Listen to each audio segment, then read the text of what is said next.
I'm not doing enough to be a saint, and I hate it.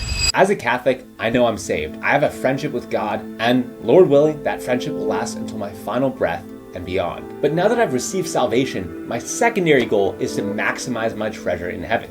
When I enter the pearly gates, I want to be a billionaire, have a mansion right between Peter and Paul. And when I look at my life in comparison, when St. Joan of Arc was 17, she led troops into battle, was burned at the stakes for her beliefs. When St. Francis was in his 20s, he renounced his wealth and inheritance to preach the gospel and serve Christ. And here I am, 26, sitting in the air-conditioned office, working 9 to 5, making YouTube videos, going to Mass and adoration. That's good, but is it enough? Sometimes I wonder, what am I really doing with my life? Shouldn't I be out in the streets, living off scraps, preaching like St. Peter? I don't feel like I'm on the path to be a great saint. At best, just a very mediocre one. That's until I learned about St. Therese of Lisieux. On paper, she lived a very mediocre life.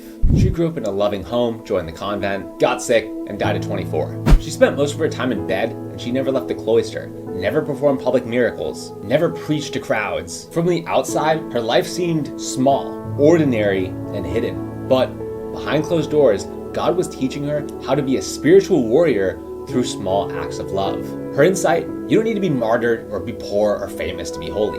She said, quote, "Great deeds are forbidden me. The only way I can prove my love is by scattering flowers, doing small things with great love." She called this the little way, offering the daily sacrifices, inconveniences, annoyances, and acts of love for the glory of God. Not applauses or recognition, just small things done with radical love.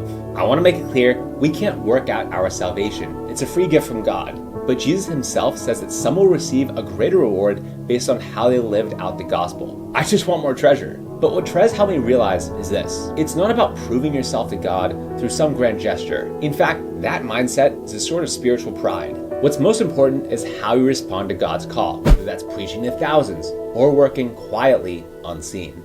Holiness isn't about numbers or clout, it's about love.